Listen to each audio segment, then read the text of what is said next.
ఇచ్చిన దేవత దేవునికి వందనాలు తెలియజేస్తున్నాను.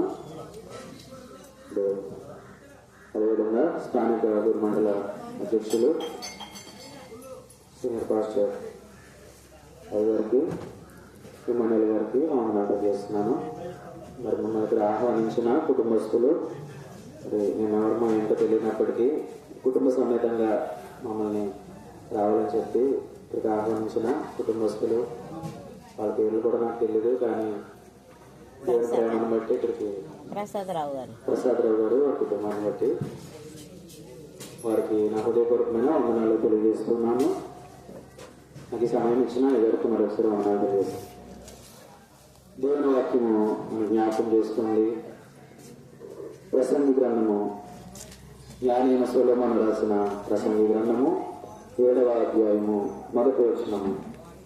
సుగంధ తైలము కంటే మంచి పేరు మేలు, ఒకని జన్మదినము కంటే మరణ దినము మేలు.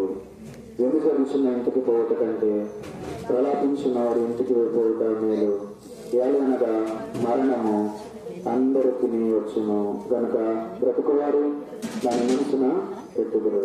నవ్వుట కంటే దుఃఖపడుట మేలు. ఏలనగా భిన్నమైన ముఖము హృదయమును గుణపరుచును. చిన్న ప్రార్థన చేసుకుంటాం. మహాపరిషుడుగా గొప్ప దేవ, ఈ ఘనమైన శ్రేష్టమైన ఉన్నతమైన నామానికి వందనాలు తెలియజేసుకుంటాను. ఒక ప్రియ కుటుంబము ప్రసాదరావు గారు, వారి కుటుంబంలో తండ్రి చిన్న కుమారుని ప్రభు తీసుకున్నారు.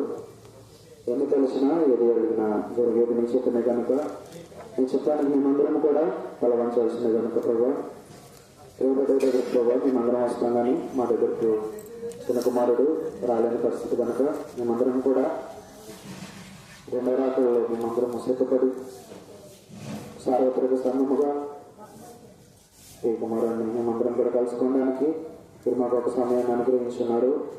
దానికి తగిన సిద్ధపాటు మేమందరం కూడా కలిగి ఈ ప్రార్థన కొడుకు ద్వారా కుటుంబానికి వచ్చిన బిడ్డలకు, సేవకులకు, వారి కుటుంబాలకు ఇంకా ఆత్మీయమైన మేలు చేత బిడ్డలందరినీ నడిపించున్నాను. వాక్యం ద్వారా మాతో సూటిగా మాట్లాడమని మా ప్రభుని యేసుక్రీస్తు వారు వేడుకొనుచున్నాం మా పరమ తండ్రి.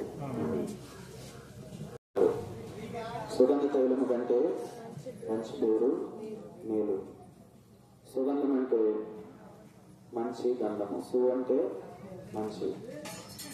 చిన్నప్పుడు మనం సొంతి శతకాల్లో సు అంటే మంచి అని మనం చదువుకున్నాం.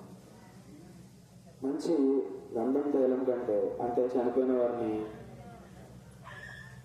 వారిని గంధపు చెక్కలతోనూ ఇంకా రకరకాల చెక్కలు ఉంటాయి, విలువైన వాటితో అందులో దానం చేస్తూ ఉంటారు. కానీ చనిపోయిన వ్యక్తి ఎలాంటి వాడో దాన్ని బట్టి అతనికి విలువ ఉంటుంది. కానీ అతన్ని గంధపు చెక్కలతో సమాధి చేసిన లేదా కాల్చిన, లేదా అతన్ని బంగారు సమాధి చేయించిన, అపరంజి సమాధి చేయించిన దానికి విలువ ఉండదు. చనిపోయిన వ్యక్తి యొక్క పనులు, అతని యొక్క జీవితము దానిని ప్రతిబింబిస్తుంది. అతను చేసిన పనులను ప్రతిబింబిస్తుంది. వారి కుటుంబం ద్వారా కావచ్చు, వారి యొక్క స్నేహితుల ద్వారా కావచ్చు, బంధుమిత్రుల ద్వారా కావచ్చు, ఆ యొక్క పరిస్థితులన్నీ కూడా అక్కడ ఉన్న వాళ్ళకి తెలుస్తుంది. కాబట్టి సుగంధ తైలము సంపాదించుకుంట కంటే మంచి పేరు సంపాదించుకున్నట మేలు. ఈ యొక్క ప్రార్థన కూడిక ఎవరి కోసం ఏర్పాటు చేయబడిందంటే కుటుంబస్తుల ఆదరణ కొరకు, ఓదార్పు కొరకు ఏర్పాటు చేయబడింది మొదటిగా.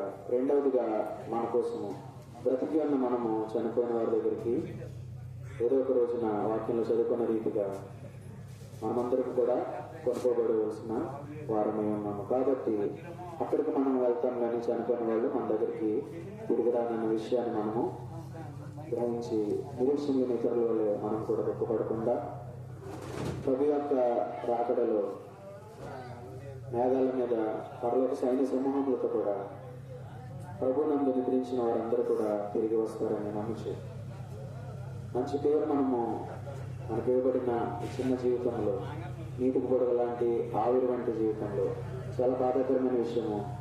ఎంతో భవిష్యత్తు చూడవలసిన చిన్న కుమారుడు వార్తకు వెళ్ళినప్పుడు అక్కడ చెప్పారు, స్కూల్లో పనిచేస్తున్నప్పుడు తేలికుట్టి చనిపోయాడని చెప్పి నేను అక్కడ విన్నాను ఈ సాక్ష్యాన్ని.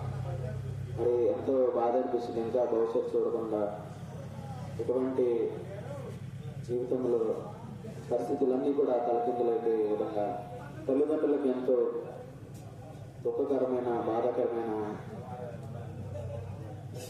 అన్యాయం చేసి వెళ్ళిపోయాడని మనము అనుకుంటూ ఉంటాం. కానీ ప్రియమైన దేవుని వాక్యం జ్ఞాపకం చేస్తుంది. దేవుని చిత్తానికి మనమందరం కూడా లోబడిసిన వారమే అనే విషయాన్ని మనము జ్ఞాపకం చేసుకోవాలి. ఎందుకంటే నేను చెప్పినప్పుడు నేను జ్ఞాపకం చేసుకున్నాను.